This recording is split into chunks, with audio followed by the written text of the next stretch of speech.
Good afternoon, everyone, and welcome to the Urban-Suburban Educational Divide, Racial Inequities and Shifting Landscapes. I'm Graham Wilson, Faculty Director of the Boston University Initiative on Cities. The Initiative on Cities serves as a hub for urban-related research and teaching across Boston University. We engage with urban leaders, policymakers, academics, and other experts and students from around the world to work towards a sustainable, just, and inclusive urban transformation. We are delighted to be hosting this event with our friends at the Wheelock Educational Policy Center, and their Executive Director, Megan Coombe, will introduce them in a moment.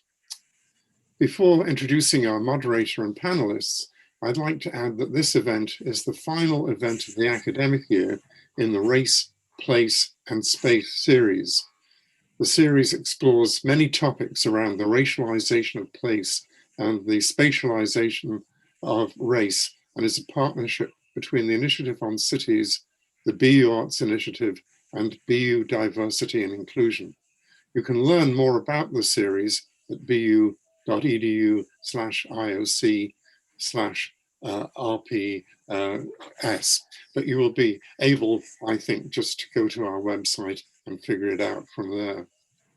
I must say this topic appealed to me because I could draw on my experience from some years ago when I used to watch my son playing sports in Wisconsin, and the contrast between the almost palatial high schools in the suburbs of Milwaukee and the condition of the high schools in central Milwaukee was so vivid that it immediately raised questions. Where else are there perhaps more important inequities in our educational system? And we've got a terrific group of panelists to discuss this pressing problem of the inequities that exist geographically. John Rory is Professor Emeritus at the University of Kansas School of Education and Human Sciences, which is within the Department of Educational Leadership and Policy Studies. He's the author of Creating the Suburban School Advantage, Race, Localism, and Inequality in an American Metropolis. Millie Abahe-Thomas is the President and CEO of the Metropolitan Council for Educational Opportunity, generally known as METCO, which is the largest and second longest running school desegregation program in the country. Cliff Chung is a Senior Executive Commissioner at the Massachusetts Department of Elementary and Secondary Education. He leads the Center for Educational Options, whose mission is to expand, enhance, and ensure equitable access to high-quality educational options for learners of all ages, especially those who've been historically underserved. And finally, I'd like to introduce our moderator, Megan Coombe, who has helped us put together this important event.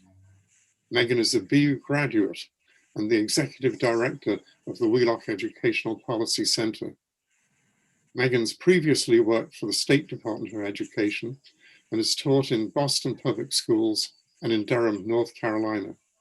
Megan, thanks so much for hosting this event with us, and I'll turn it over to you. Thank you so much, Graham. I'm really honored to be able to be here today and to be with our esteemed panelists to explore some really critical issues around segregation and persistent inequities that exist within our schools. As you'll hear from our speakers, the challenges that we'll be discussing today are deeply generational in nature. They have been built up over time, both through the racist and exclusionary policies shaping the systemic experiences for students, as well as through the individual decisions people make on behalf of a perception of what's best for their kids. Personally and professionally, I'm in many ways a legacy of these practices. In the early 70s, my white Irish immigrant grandparents left the Mattapan area of Boston for a home on the North Shore in one of the suburbs of Boston. This is ultimately where I was raised and educated, largely isolated among other white peers throughout most of my schooling. Eventually, as a teacher, instructional coach, and policymaker, I dedicate my career in service of supporting students in largely urban areas as Graham mentioned, working in both Boston and Durham, North Carolina. And yet, when it came time to buy our first home and choose a community to raise our children in, back to the suburbs I landed. I share this piece of my own story because I think in many ways it reflects not only the historical context, but the practical bargains, political rationalizations that undergird the systems of privilege and power that are at play in the issues at hand today. And yet, I think they're also exactly the things that we have to talk more openly and reflectively about if we want to engender true change.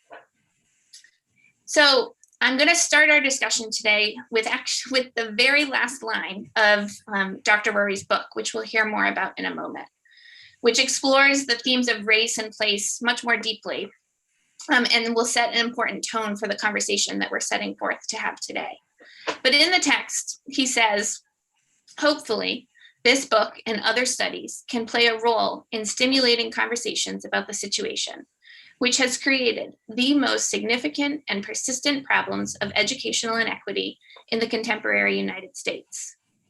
Then it is up to the citizens and leaders in the political system to begin making changes that can restore the egalitarian promise of the nation's schools and its democratic heritage. So that's our charge for today, is to continue, pick up that conversation. And we're very grateful for our panelists to be here as part of that. While the challenge certainly has historical roots, it's very much present in our Massachusetts schools today. A recent Boston Globe editorial noted that in the last decade alone, schools with at least 90% students of color have grown by more than 1/3. We're becoming more segregated, not less. This is despite the research demonstrating the benefits of integrated schooling for all kids and the societal and individual costs associated with further segregation. In the course of today's discussion, we'll hear some reasons why this is the case and explore together some of the potential actions that we might take. But first, let me turn it to Dr. John Rory to share some of the insights gleaned through his close case study of the Kansas City public schools and their surrounding suburbs over the last 50 years.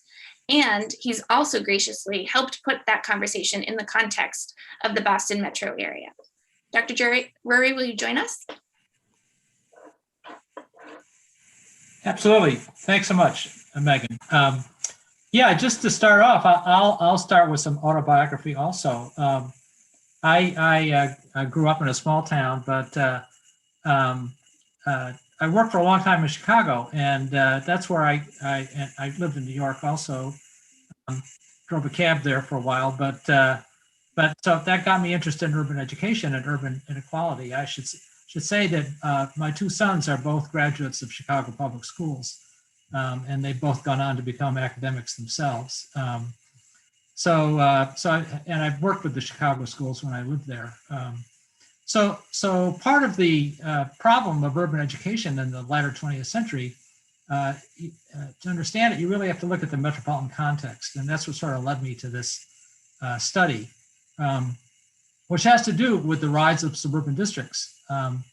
I moved out to Kansas in the early 2000s, and it turns out Kansas City is a very convenient and I think very representative metropolitan area to study.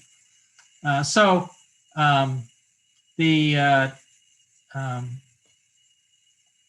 book that I've written focuses on the rise of the suburban districts, and it uses metropolitan Kansas City as a case study. These were very small districts surrounding the very large and successful district of Kansas City public schools. And incidentally, prior to 1950, the urban schools, the big city schools, were considered the best. That changed in the post-war era. And this involves the racial transition, the movement of African Americans from the South to the North, where they settled largely in cities. They also settled in southern cities. So it's from the rural southern countryside to the urban context. And there they experienced the process of racial exclusion. In the book, I write about and contemplate the sociological concept of opportunity hoarding. We can talk some more about that process, but it's basically a process of racial exclusion. Now, the flip side of this in the suburbs is what I described as suburban localism. That is the viewpoint that what really is important is the immediate community context. And this results in a high degree of fragmentation. And we'll see this in the Boston maps, we'll show in a little bit, right? Is that you have an array of communities and school districts and many other sort of governmental functions in the suburban context are highly fragmented. And this is a part of the metropolitan problem that we have today. And one of the big findings of the Kansas City project was the significance of adult education.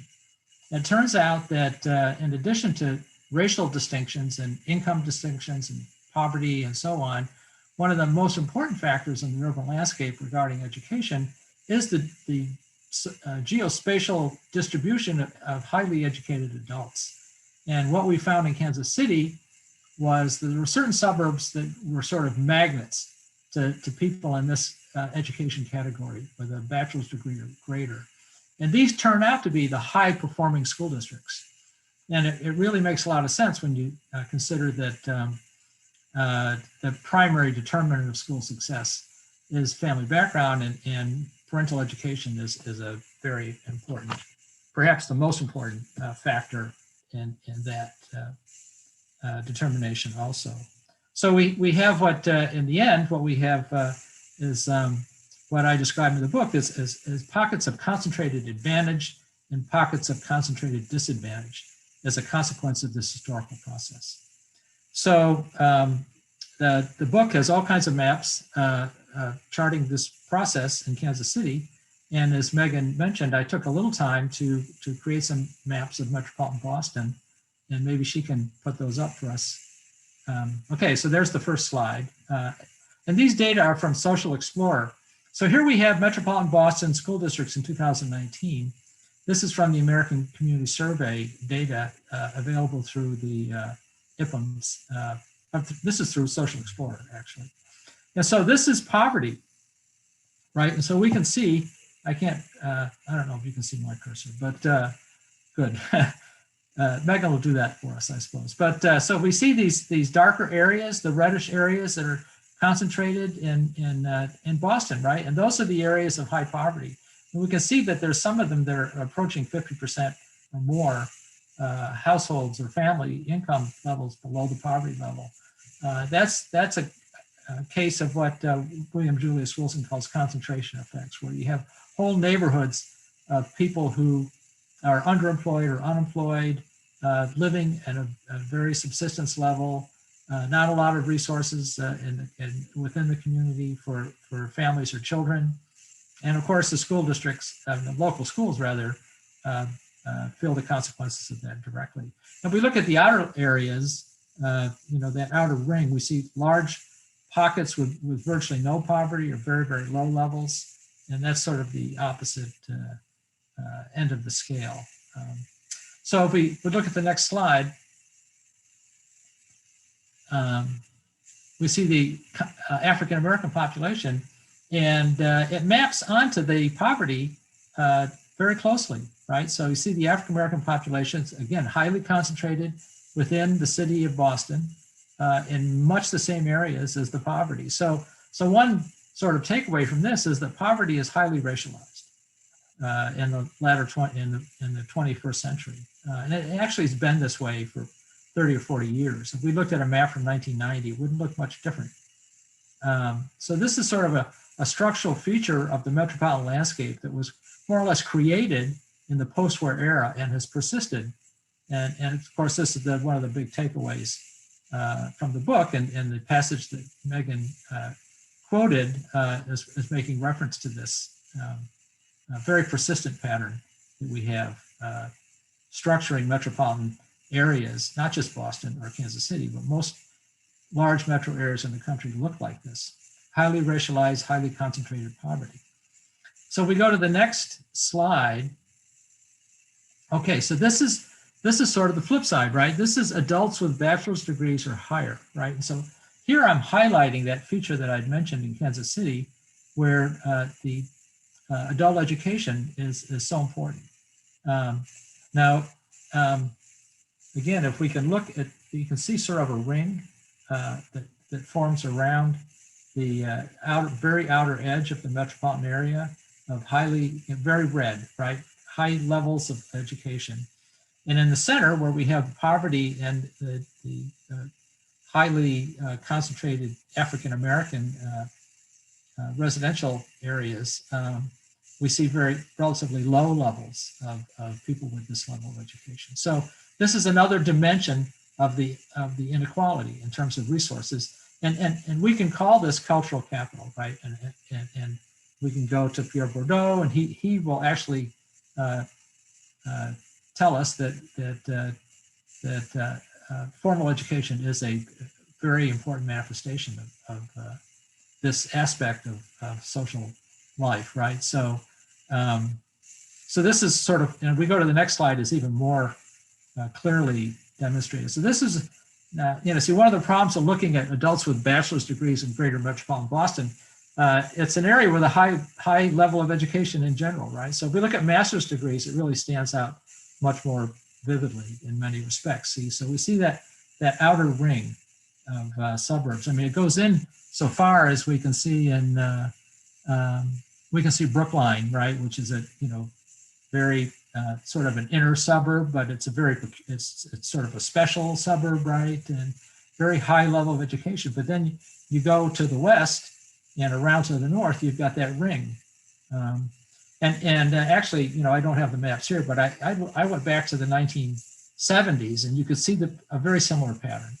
So again, this is a sort of a structural feature of the Boston metropolitan area that we find in Kansas City, St. Louis, Chicago, a whole range of metropolitan areas around the country. So finally, I've got one more slide, and hopefully, okay, wonderful, absolutely.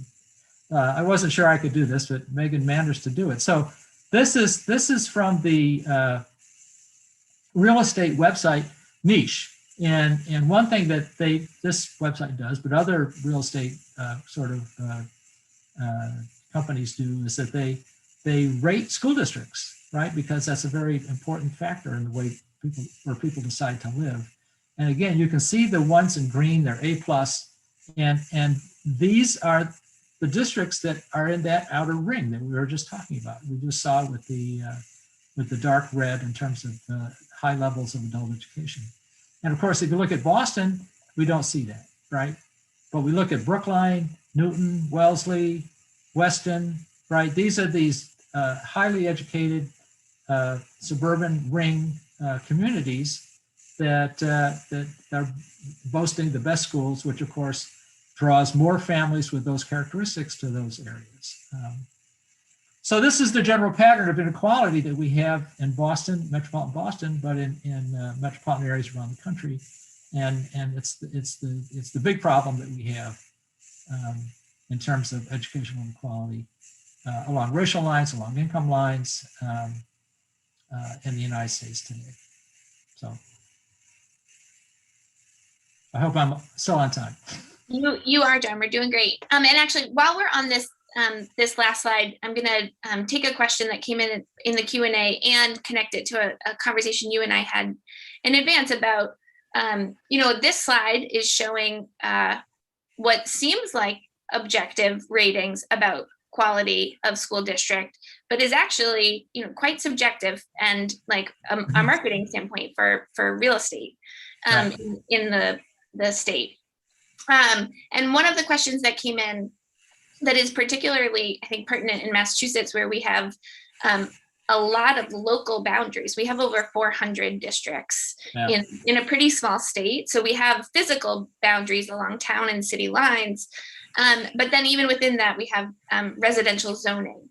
And so I wonder if you can speak about the extent to which like residential zoning affects educational inequality, the role that kind of the real estate market and the physical boundaries that exist across these divides have contributed to these inequities.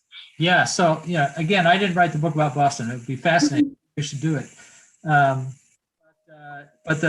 But in Kansas City, one of the themes that, and this is where I was trying to utilize the sociological concept Charles Tilley came up with, opportunity hoarding.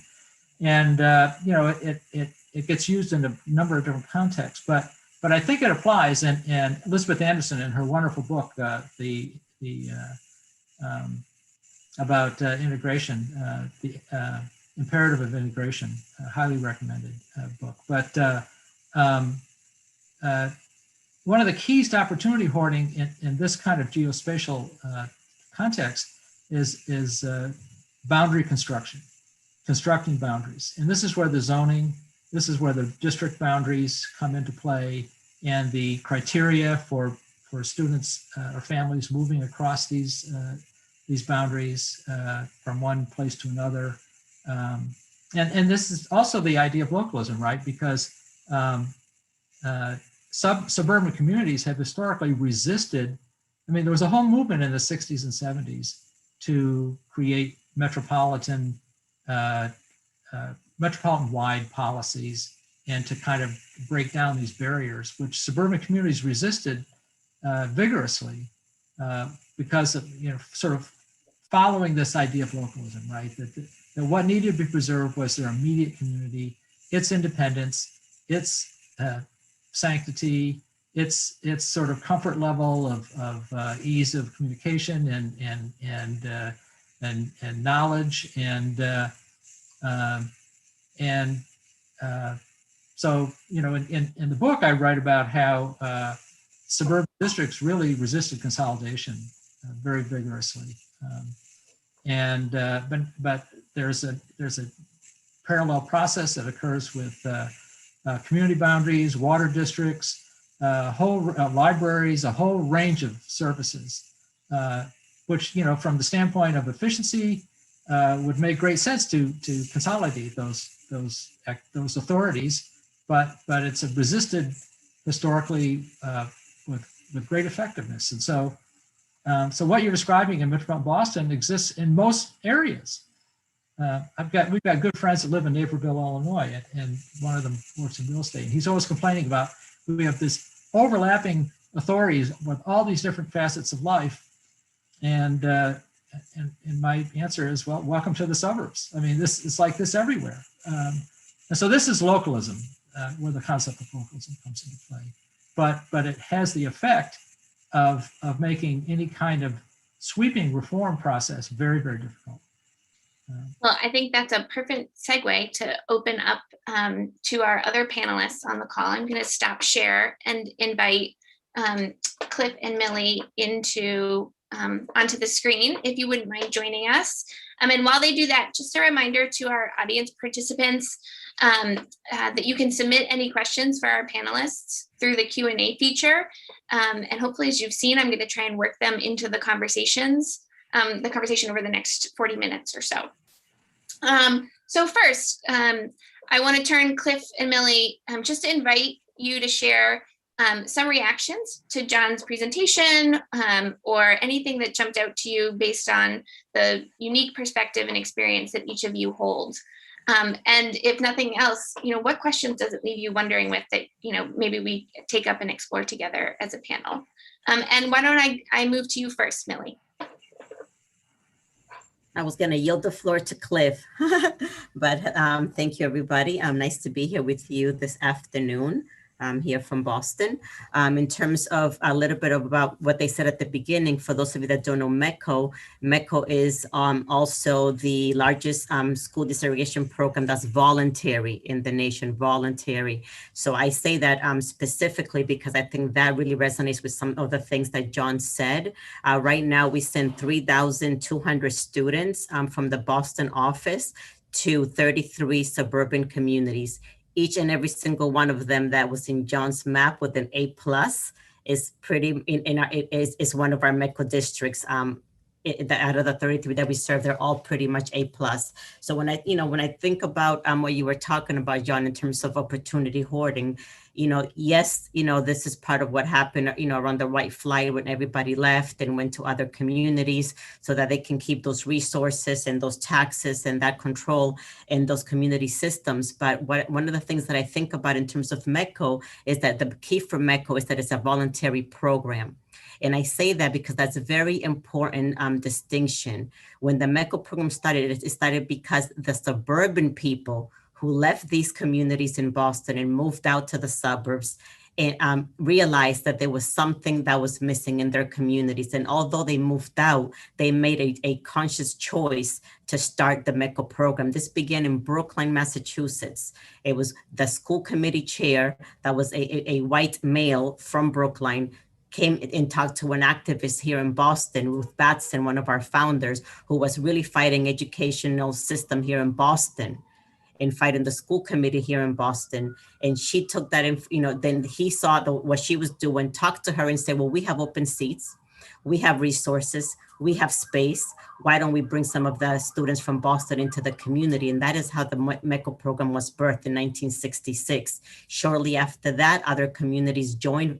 And one interesting point is that when MLK was assassinated, was the spike of the MECO program increasing, creating a sense of urgency in suburban white communities who were actually, who were social justice advocates, wanted to do something about it. And that's when the MECO program expanded even more. We started with 7 communities, now we're 33. And what happened last year after George Floyd, we also got about 8 other districts who reached out to us wanting to expand. Again, white suburban community leaders who said, we should be doing something about this. There's not enough diversity in our towns. How can we expand? How can we bring MECO? So that's something that's happening to us on a regular basis. So I say this because yes, the hoarding is happening, but also I'm grateful for the desegregation program that we run, that is voluntary, because everyone that's participating has made a conscious choice to share those resources with our students and to open up the doors. So I wanted to, to mention that. And in addition, I also wanted to say that there are some housing initiatives that are happening right now that we are supporting and working with. And one of them is called Snow Mass, and that's supporting neighborhood opportunity program. And the other one is called ECHO, out of the Boston Housing Authority, and that's called Expanding Choice in Housing Opportunities. So both of those programs are actually managing Section 8 vouchers and actually trying to ensure that it's a mobility program so that you can use your voucher in any suburbs, and they're matching market rate at the suburban communities. In the past, you couldn't afford to use a Section 8 voucher in a suburban community, but now they're matching it for market rent. The challenge is finding the landlords who want to open up the doors for people to move into it. So we're working, in some capacity to try to support those transitions. So that's my initial reactions to, to what John said. So I'll let Cliff say his reaction as well. Thanks, Millie. Hi, everyone. As in the introduction, I work at the Department of Elementary and Secondary Education, and I help lead a center called the Center for Educational Options, and we work with a variety of educational programs and institutions like MECO that do not fall strictly on geographic boundary lines. And I think a theme you'll hear is that after what John described in terms of the sort of creation of the suburban sort of landscape with respect to opportunity and education, there have been a lot of efforts to then try to maybe not undo, but to sort of address some of the maybe unintended consequences of that separation. So along with MECO, a system of regional vocational schools arose in the Commonwealth to provide more opportunity for students, not just that were able to be provided within their municipal boundaries given resources. And in the early 90s, the charter school movement launched across the country and here in Massachusetts, again, to create educational opportunity that isn't defined strictly by your address.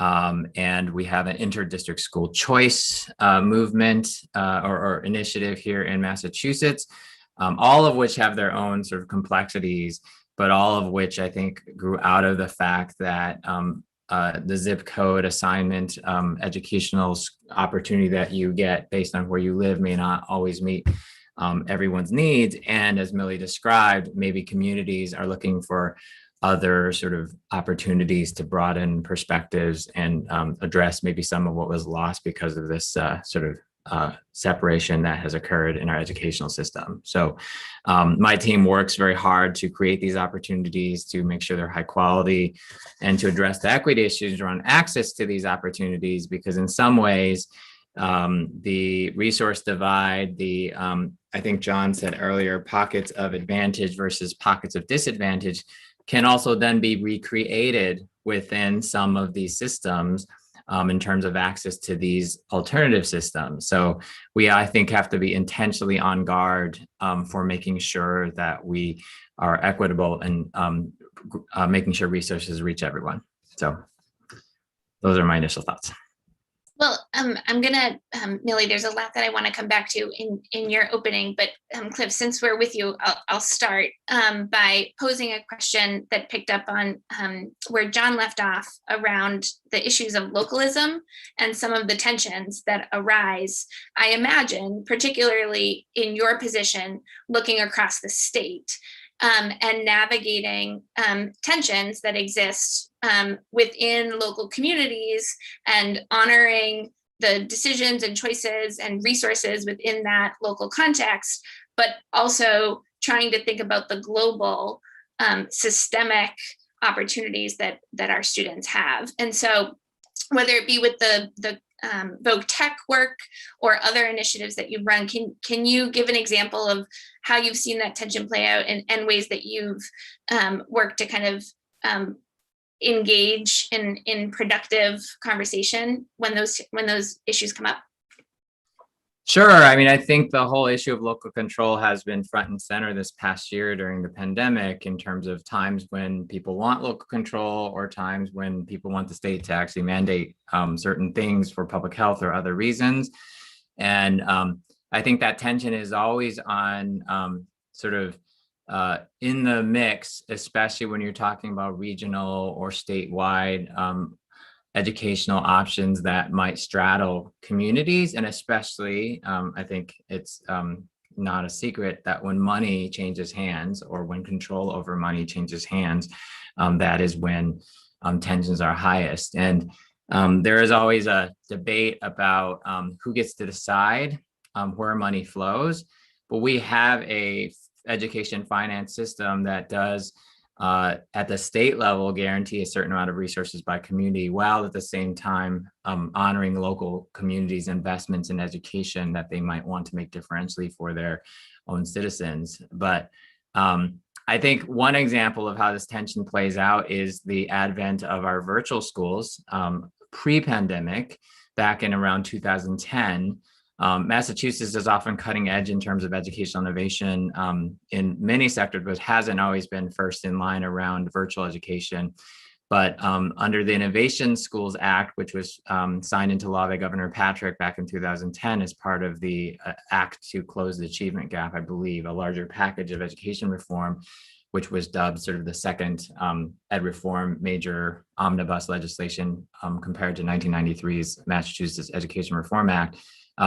There was a provision, a little known provision, around creating an innovation school, which is a locally developed innovation designed to compete with charter schools, to allow school committees to compete with flexibility.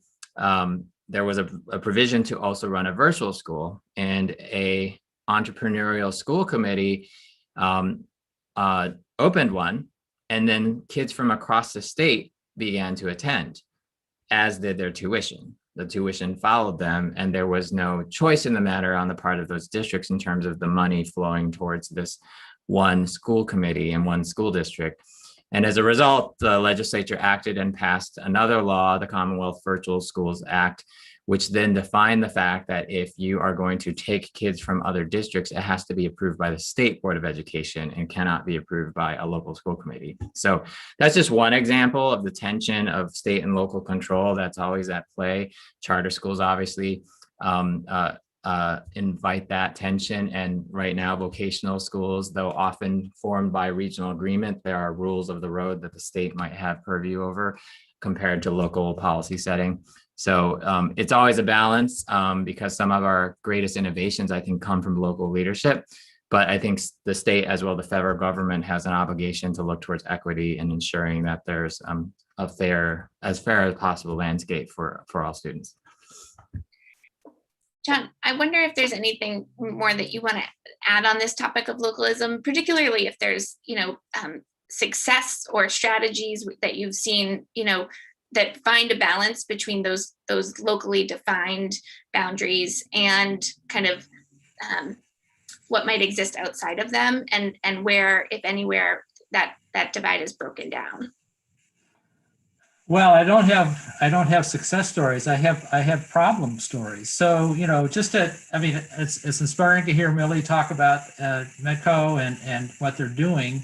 But I would say METCO is an outlier nationally. I mean, in the Midwest, 220 program in Milwaukee, the voluntary interdistrict choice program in St. Louis, both of which have basically shrunk, right? They came out of the deseg plans.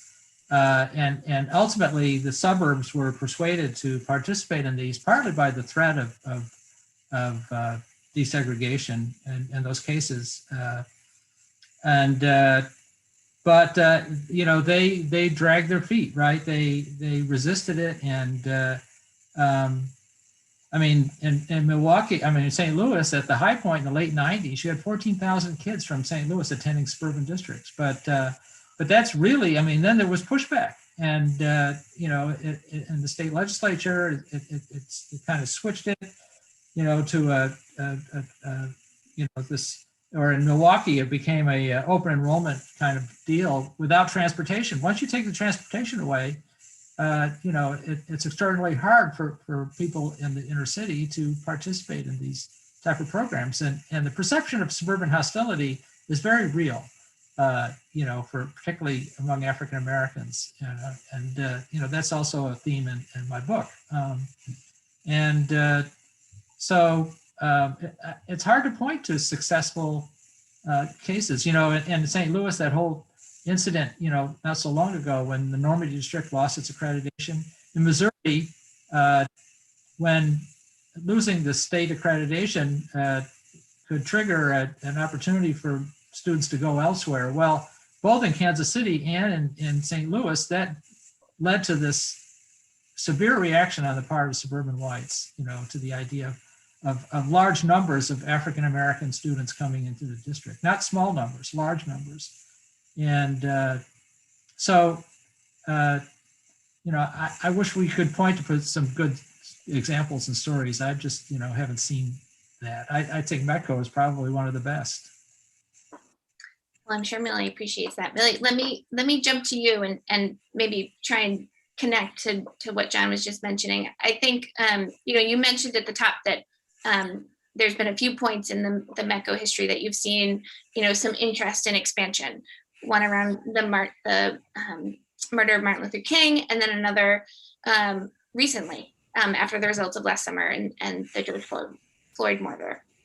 So I also know that you're thinking about some changes to provide more supportive programming within the METCO model, particularly in an ask or an aspiration that host communities will engage in a more sustained commitment to anti-racist training within the district. So can you talk a little bit about the vision behind that and how you're hoping that it will shape the experience of participating students, host schools, and the larger system?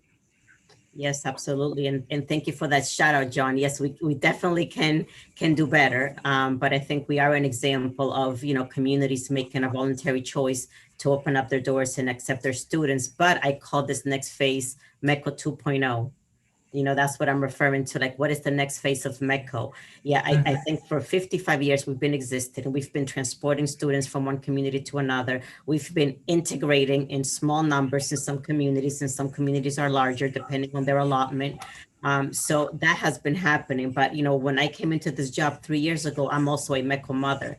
So I have 2 kids that went through the METCO program. One is still there. And, I realized when I was coming into these spaces that my specific culture was not represented when I walked into the school.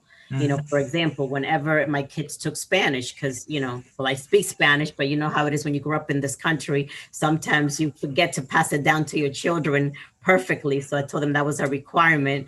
And, so every time they went to Spanish class, they only mentioned Spain and Mexico. So my daughter would always come, Mommy, how come they don't talk about Dominican Republic? Isn't that where you are from? How come nobody talks about it? Isn't that Spanish? So, that was one thing that I brought up to the school in terms of making the curriculum more inclusive. Why do we have to continue business as usual? Why do we have to use the same exact textbooks? How will we change from the 80s to the 2020s, 2010s, where that the immigration community has significantly changed? So I went to the school to talk about that, and we started. Also, we have National Hispanic Heritage Month. Nobody in Brooklyn had ever celebrated that. There was never any acknowledgement. By all the other cultures, we have acknowledgements for that and holidays for that, but not for this group of people. So when I was a parent, before I got this job, I went to the superintendent and I said, we need to do something about this. I don't feel welcomed when I walk into the space. My daughter also received, in terms of curriculum, an assignment where she had to defend slavery.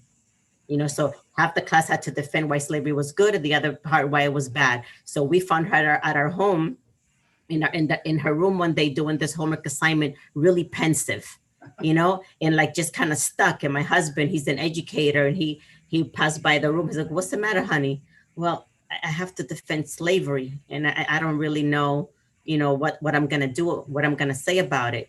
So of course, then we held the meeting with the principal. I mean, again, we're people that know how to advocate and how to have a conversation. We met with the teacher. The teacher, of course, cried, said that wasn't her intention. But, then we go again, why is the curriculum the same? Why are we repeating lesson plans from year after year that doesn't make sense? Will we ever actually ask a group of students to actually defend why the Holocaust was good? So why are we defending slavery?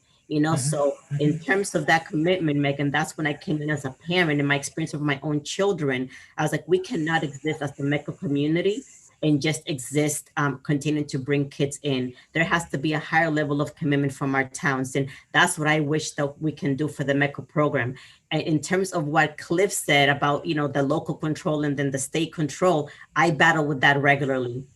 Just to be honest with you, in terms of the, of the program, because we are the school committees make this choice. It's great. They're voluntarily open up their doors. They're not mandated to do it. They're doing this because they want to. But with that comes their own level of control over what they can and cannot do with the program. So in my opinion, I think, it needs to be mandated, that when you are part of a desegregation program, you should be looking at anti-racist practices. You should be mandated every year to get an equity audit. Your curriculum needs to be more robust and more inclusive.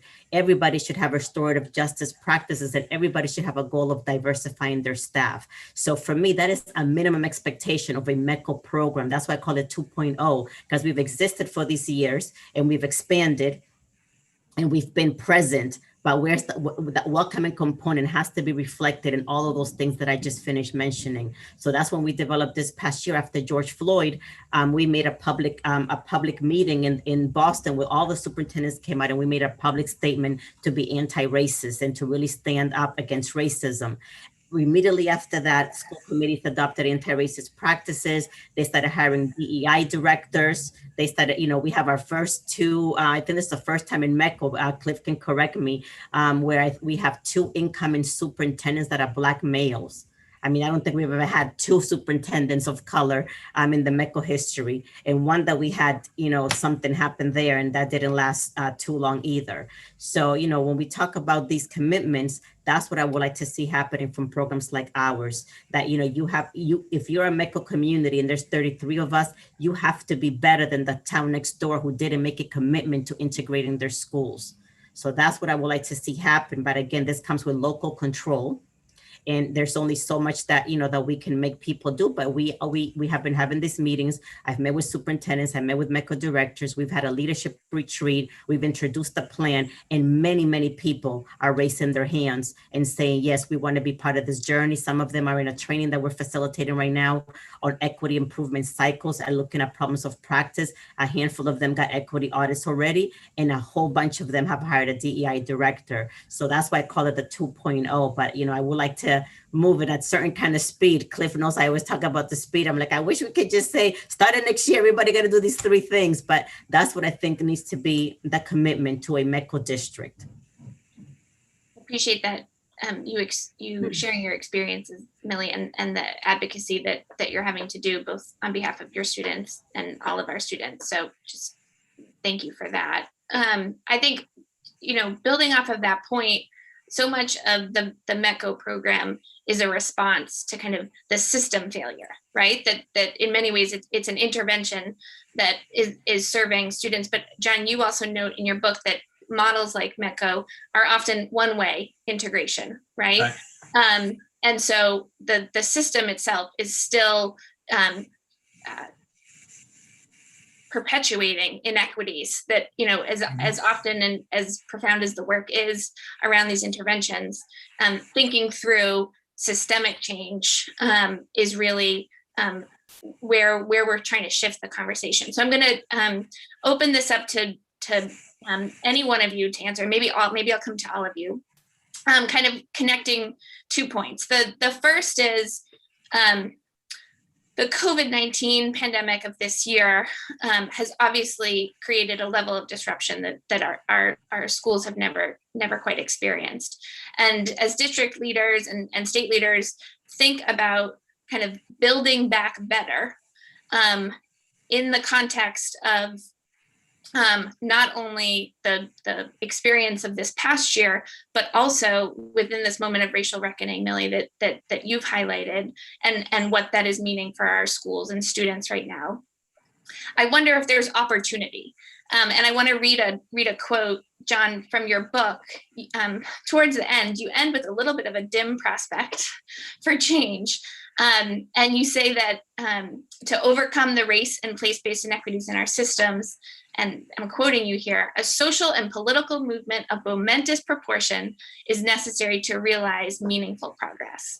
And part of me, could posit that maybe we're in that moment, or could we be in that moment, and what would it take? So would love to hear your reactions to, could we be in that moment? What is the moment that we have before us? And connected to that is some legislative work that's moving through the Massachusetts House and Senate right now, from Senator Creighton and China Tyler and from Boston around issues of integration. So there's an opportunity here for us to think systemically, and I wonder how you all would advise, or things that you would ask folks to think about strategically as we think about seizing on this moment. Okay, let me jump in quick. So yeah, Billy and Cliff stimulated a lot of ideas. So first of all, Millie had mentioned that the residential piece of this, right, with the Section 8s. And one thing, I should have responded, Megan, when you asked me before about promising initiatives. MTO, I think, is probably the one that I would point to, this Moving to Opportunity, which was a federal program in the 1990s, and which had it had its sort of rough around the edges in terms of people transitioning. Basically, it's a program to move families from the inner city out to suburban areas with some supports, and it was made for difficult transitions for many families, but younger kids benefited enormously from this. And it's sort of based on a model from the 80s, the Control Project, where they moved families out of Cabrini Green in Chicago out to suburban areas, and where they experienced a lot of success. And Jim Rosenbaum in Northwestern studied that. And I asked Jim about MTO. He says the difference is they didn't have the supports that made Gautreaux so successful. That sort of helps to resolve the problem Millie was talking about, which is, families in Boston whose kids are going to school in the suburbs, how do they address those issues that you were talking about, right? You and your husband, you're highly educated, you know the right buttons to push people to confront about it, but most of the most inner city households lack those resources. So, but moving people out to the suburbs and sort of getting them, giving them a foundation in the community, I think raises the prospects for a more sustainable process of integration, and that's going to take a while. Now, the other thing I would say about the moment today, Megan, in terms of your question, we see a certain political party nationally right now making an issue out of out of social justice, right? The pushback, critical race theory, they're going to ban it, right? This is un-American. So we can take this as one of two ways, right? That this is a problem, or it's a sign of progress, right? That certain people or certain groups feel threatened by this. But I expect this, if in terms of, if programs like METCO or METCO Point 2 that Millie's talking about, if that kicks into gear, I would expect more of that kind of pushback. So I mean, maybe not so much in Boston, but nationally, I think you're going to see it. We'll see it in Kansas City. Let's put it that way. Lee Summit, which is a suburb and eastern portion of metropolitan Kansas City, this is not the result of a METCO type program, but there's just been a migration of middle-class African Americans into that area, and they hired a Black superintendent who started this initiative with the Pacific Education Group and the anti-racist training, and the school board rejected it, and he wound up leaving after a year. I mean, it was a huge fight, but these perspectives of we don't need social justice, we don't need anti-racism, in the suburban context, I would expect to see more of that in a number of places. So this is kind of, and like I said, in metropolitan St. Louis, we saw this enormously reactionary response to the idea of African-American kids. In fact, in Kansas City, when the Kansas City public schools lost this is in the book, right? When they lost their accreditation and there was the possibility of those kids going to suburban district, the suburban district sued the state to prevent that from happening. There's going to be resistance. In other words, this system that's based on localism and opportunity hoarding, racial exclusion, it's not going to roll over and change easily. I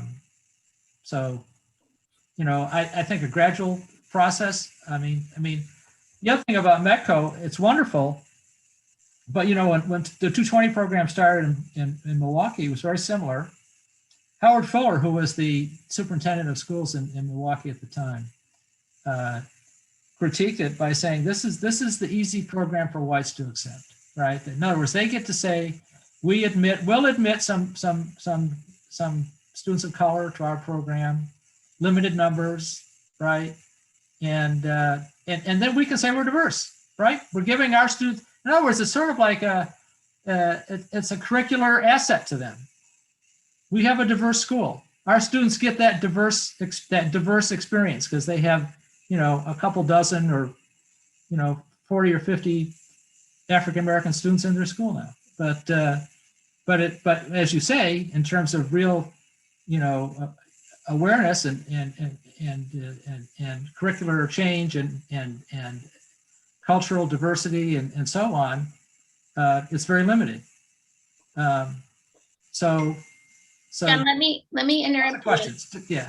No, I double barreled the question, so there was lots to cover there. But let me see, because we're getting close to time, Cliff and Millie, if you want to add some perspective. Yeah, I have two quick thoughts. So the bigger picture change is really going to be around economic justice and the reduction of segregation residentially and income wise, sort of in the country, to like a big ticket change. And part of what Millie described around the sort of housing initiative is, I think, the start of that. I think in this still big ticket, but sort of addressing the issue of the one-way integration, I'm heartened by the fact that I get a number of inquiries around school entrepreneurs and designers who really want to create truly integrated schools that attract, families of all diverse perspectives, incomes, races, and intentionally designed that way, and geographically proximate in ways to try to disrupt some of that residential segregation. There are challenges politically because you have to get buy-in, right, locally, or have some state vehicle to create those educational settings, which right now are limited. but there is a lot of interest. And I mean, this is very similar to magnet schools and different eras. There's interest and desire. So I have some hope that we will see schools that are intentionally designed because people want their kids to learn in diverse environments and just environments. I think smaller scale, one of the things we're thinking about is to create access to at least classes. The pandemic has opened the door around the use of technology like we are right now, where you're not bound by geography. And I'm sure there are people in the audience that are from all over the country or maybe even all over the world. We have a current initiative where we're partnering with VHS Learning to expand AP STEM course access to schools that don't have the ability to offer it. But we have a larger vision that we're sort of thinking about where we might be able to have students from Boston and Everett join students in Wellesley because there's an AP economics teacher who is amazing, but the class isn't full, right? So you can add children from other communities. So you get the benefit of the access to the high quality course and the high quality teacher, but also the benefit of a more diverse perspective. So you can see this with US history or other courses that might benefit. So that's something we're thinking around in terms of course access, but I think school access and then, community access is really the longer term play. And that, as John says in his book, is going to take a little bit of doing. Yes, I mean, I love that idea, Cliff, about at least starting with courses. And I do see, John, where you're coming from in terms of like, it will take a lot and, huge systemic change for this to happen. I mean, I'm in the middle of both of them. I'm trained as a social worker, so I believe in grassroots change. I believe that one person, one friendship at a time is how we make a difference. So I'm a very big believer that even if it's that one MECO kid with that one suburban student who become friends, we've seen it over and over again. They become successful adults. They then open doors for other people. Then they donate to, to the right causes, vote for the people they need to vote for. I mean, our own governor here in the state of Massachusetts was a host family for the MECO program, and for 3 years in a row, we've consistently seen an increase in our MECO line item in terms of supporting our program. So I do believe that you never know, the point is you never know where people are gonna end up, and you never know what that friendship is gonna create. So one friendship at a time, I believe is gonna make a difference. But in terms of the systemic change, it needs to be, obviously something bigger. But I do believe that it's a combination of what we're doing with MECO. MECO is voluntary. So when I go to these towns and I talk to them about anti-racism and let's get this work, let's roll up our sleeves and do this, I'm getting more receptiveness because they're voluntarily signing up to do this, And for the new communities that are asking to do this, I can now make new demands because they don't know the old way. Like, in order for you to join MECO now, this is what it will take to join MECO now. That's what we're not, opening it up to people at this moment, because we want to get that anti-racism down packed for new communities to join so that we can do it even better moving forward. But I think it's a combination of that, of that local support, but also the state then mandating some things in terms of the requirements. Like, okay, great, you're making a voluntary decision to do this. Fine, we can find the money to support this, but you have to do X, Y, and Z. And in terms of like, the pandemic and the opportunity that it opens, I think Cliff's example was perfect. I mean, we know that we can now operate remotely and work with people all over the world. So I would love to see that happen and love to see how MECO could be part of that conversation in Boston Public Schools as well. I know my husband, has run schools here where they don't have advanced classes. So this would be a great opportunity for that. And I have been thinking, and Cliff knows, is that, my husband runs a couple of high schools, and I always say, hey, can we start with my husband's school? He's here in Boston. I go, if we're not ready to do something big, can we start with his high school? Can we actually do a juniors and seniors and do a study abroad, into Boston for one semester? I mean, we can't start off at things like this huge and big because it's going to take a lot. But will a person in the suburbs send their kids to Boston for one semester? I think they will. I think they will, but we need all those kind of supports financially to make these kinds of things happen. But I think the momentum is now. I do believe that we can do something about it, and I do believe in some ways it will be small, but in some ways, like Senator Crichton is doing here in Massachusetts, he's talking about something big here. So I do think that we got to capitalize on this momentum and make this happen now. Perfect timing. I'm not even going to try to end on any other note except that optimism, Millie, for the balance of relationships and proximity and empathy and larger systems change that is necessary alongside those commitments. So I will close our panel with incredible gratitude to each of you, both for your participation today, and as is evidenced through the conversation, your efforts each and every day to bring about a more just future for our kids. Thank you so much. We're really grateful. And for those of you that are on the webinar, you can look for a follow-up email with the link to the recording, as well as some additional suggested readings and resources from our panelists. Thanks so much.